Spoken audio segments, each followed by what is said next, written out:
Welcome back to the Michigan Business Beat, brought to you on the Michigan Business Network. Chris Holman here, and we're in our studios in downtown Lansing right now, joined by Matt Elliott. He's the president of Bank of America, Michigan. And Matt, it's so good to have you on.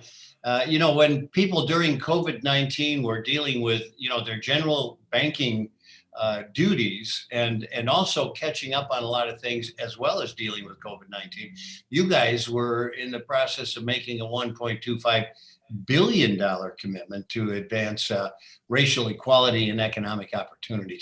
Tell me a little bit about what you've been doing there.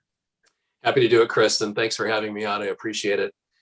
We've always been committed to economic mobility and racial equality, really because we know that we can only be as successful as the communities that we serve.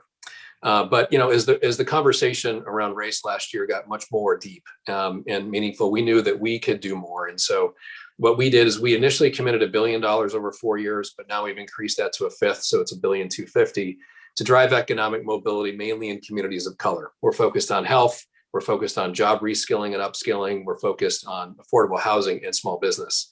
And what we're really trying to do here, Chris, it's a little bit different than philanthropy. It's not a check writing campaign. What we're really trying to do is find ways that we can make catalytic investments that will change things over a long period of time.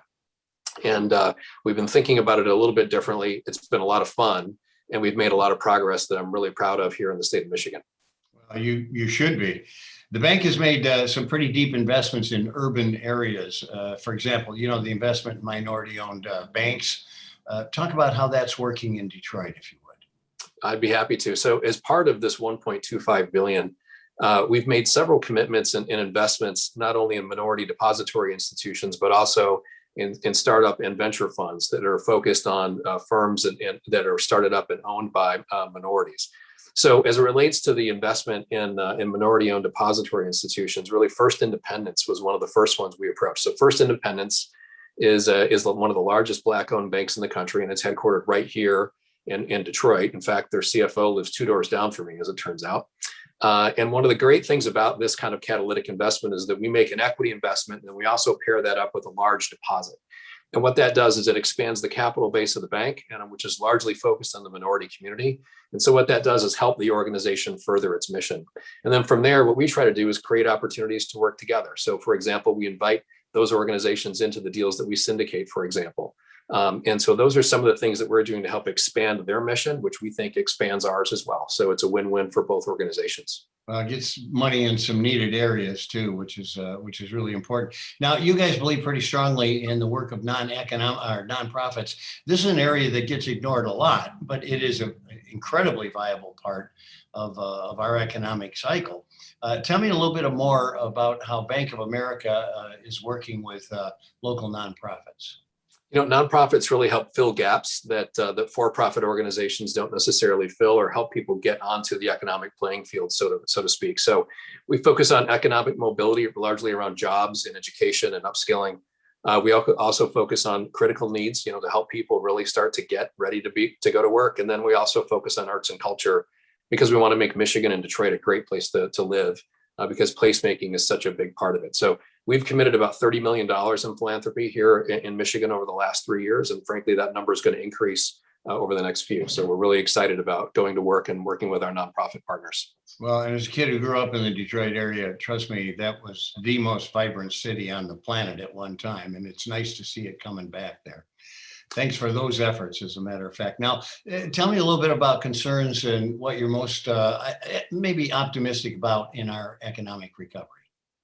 First and foremost, we've weathered the economic storm very, very well here, largely because we've had a manufacturing base and an agricultural sector that's seen really good demand.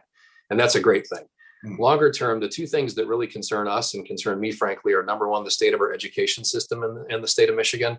Our educational outcomes are bottom quartile in the country across every segment, both in large cities as well in suburbs and rural areas. So we need to get better at that to help our citizenry be successful. I'm also worried about declaring victory on the pandemic too early.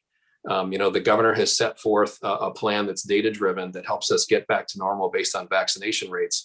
And the reason why that's important is that if we get enough of our population vaccinated, then we don't have the ability of variants to come back like the one that we're dealing with right now.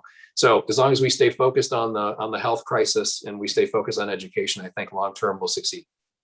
Well, I just talked to her the other day, and she is stuck by her guns on that science affiliation, Yes. which has been very good about it. Let's take about a half minute here and talk about advancements in technology and how that has affected banking. We've had about a year's worth or 10 years worth of digital adoption in a year. Really, what we've had to do as everyone's gone remote is create a deeper digital experience. We already have the best app in banking, but getting more clients to use it and having them come to us has really been fantastic. So creating a digital experience to go with the physical has been all about what we've been about in the last year. Well, Matt, you guys have done a great job, and thanks for spending time with us. Matt Elliott, President, Bank of America, Michigan. Keep up the good work, my friend. Thanks, Chris. Appreciate it. All right. We'll be right back on the Michigan Business Beat, which you are watching on the Michigan Business Network.